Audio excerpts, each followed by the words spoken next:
Picture this. You walk into a car dealership, excited to finally get your hands on that dream car you've been eyeing for months. As you sit down with the salesperson, they give you two options: financing or leasing. So what's the difference? And how do you choose the right path? Well, welcome back to another episode of the Ask Ralph podcast, where we explore how to master your finances, lower your taxes, grow your business, and find personal success. I'm your host, Ralph Estep Jr. Today, we're going to tackle a question that many people face when purchasing a vehicle. Should I finance or lease? It's a decision that can have a significant impact on your finances. So let's dive in and unravel the pros and cons of each option. Welcome to the Ask Ralph podcast, where listening to an experienced financial professional can help you make sense of confusing questions, current headlines, and industry trends about taxes, small business, financial decision-making, investment strategies, and even the art of proper budgeting, as Ralph makes the complex simple by sharing his real-world knowledge with all things financial. Now here's your host, Ralph Estep Jr. Well, my friends, let's start with a fundamental question. Do you prefer to own your vehicle outright or have the option to upgrade to a new one every few years? If your answer leans towards ownership, then financing may be the best choice for you. When you finance a vehicle, you're essentially taking out a loan to pay for it over a fixed term, typically 3 to 7 years. You make monthly payments until you've paid off the loan amount, and then the vehicle becomes yours. Now, there are several advantages to financing. First and foremost, once you've paid off the loan, you're left with a valuable asset. It's your vehicle. That means you have the option to sell the vehicle. You can trade it in for a new one or simply continue driving it without any monthly payments. Financing provides you with long-term ownership and the potential for equity down the road. On the other hand, leasing offers a different set of advantages. When you lease a vehicle, you're essentially renting it for a set period, typically 2 to 4 years. During this time, you make monthly lease payments, but at the end of the lease term, you return the vehicle to the dealership. Leasing can be appealing for several reasons. First of all, lease payments tend to be lower than financing payments since you're only paying for the depreciation of the vehicle during the lease term. Basically, you're paying the difference of what the vehicle is worth on the day you purchase it and what it's going to be worth in the future. Secondly, you have the opportunity to drive a new vehicle with the latest features and technology every few years. Every time your lease ends, you're entitled to a new vehicle, or you can decide to get a new vehicle. Finally, leasing can provide peace of mind since you don't have to worry about selling or trading in the vehicle at the end of the term. Now, while there are definitive advantages to leasing, it's important to weigh them against the potential drawbacks. Let's talk about some of those drawbacks. Unlike financing, leasing does not build equity. Instead, your monthly payments are essentially paying for the value of the vehicle you use during the lease period. Additionally, leases often come with mileage restrictions, and exceeding those limits can result in penalties at the end of the lease. I have had clients who have leased a vehicle for business, and they weren't paying attention to their mileage. They got to the end of the lease, and they were 20,000 miles over their lease limit. They owed a ton. Finally, if you decide to end the lease early or terminate it before the agreed-upon term, you may face some steep fees and penalties. So you might ask yourself, Ralph, what are the costs associated with leasing a vehicle? Sounds like such a great deal to me. Great question. When it comes to leasing a vehicle, there are a few costs that you need to consider. Let me break them down for you. Number one, monthly payments. Similar to financing, when you lease a vehicle, you'll have monthly lease payments. These payments are typically lower than financing payments since you're only paying for the depreciation of the vehicle during the lease term. The exact amount of your monthly payment will depend on such factors such as the vehicle's price, the lease term, and the interest rate. Number two, down payment.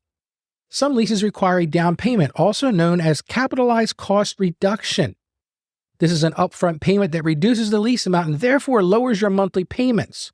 However, not all leases require a down payment, and it's worth noting that it's typically optional. Number three, security deposit. In some cases, leasing companies may require a security deposit. This is very similar to when you rent a house or rent an apartment. This deposit acts as a safeguard for the leasing company in case of any damage to the vehicle or excess wear and tear at the end of the lease term. The security deposit is usually refundable if you return the vehicle in good condition. Number four, taxes and fees.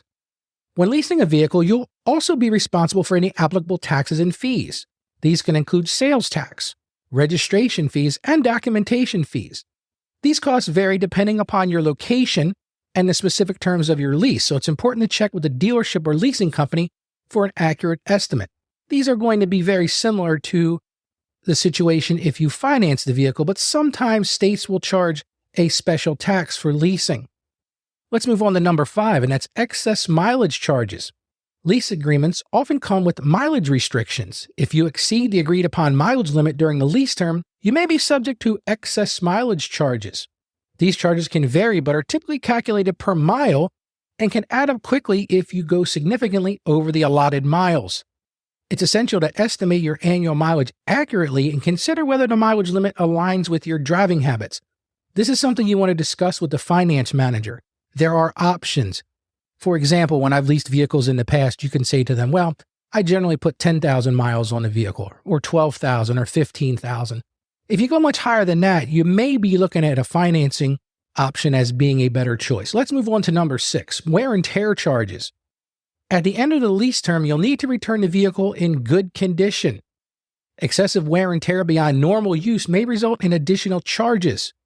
It's important to take care of the leased vehicle and address any damages before returning it to avoid unexpected fees. You don't want to take your leased vehicle back all beat up. They're going to tear you up and charge you all kinds of wear and tear charges. It's worth noting that the specific costs associated with leasing can vary depending upon the lease agreement and the leasing company terms.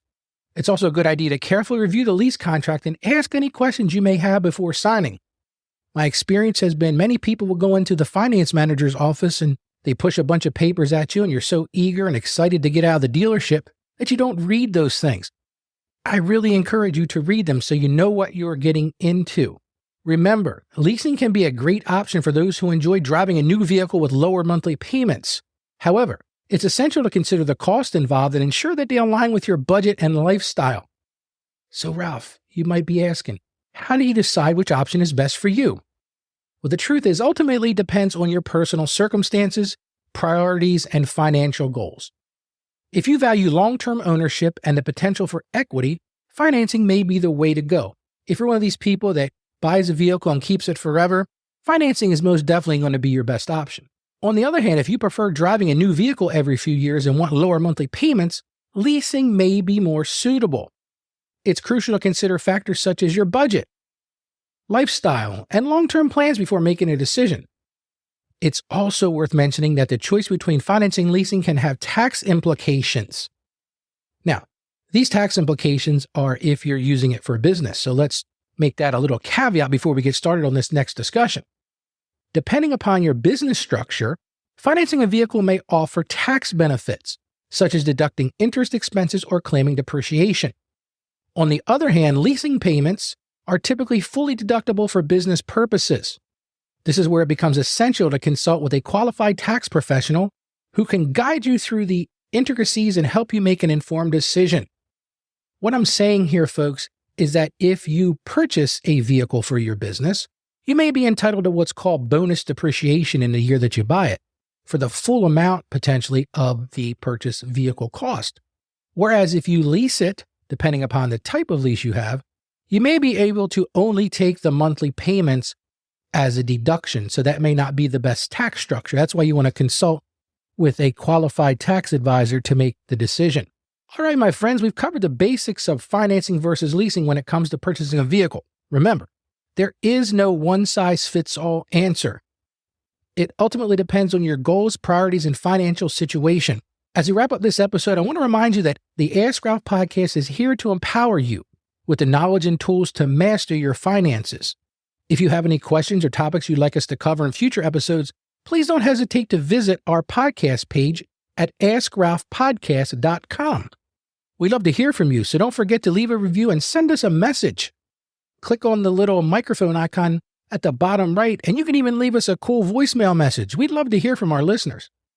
Thank you for listening. God bless you, and stay financially savvy. Thank you for joining us on the Ask Ralph podcast. And with a simple click to subscribe, we'll invite you back to our next episode. And remember, financial issues don't have to be complicated.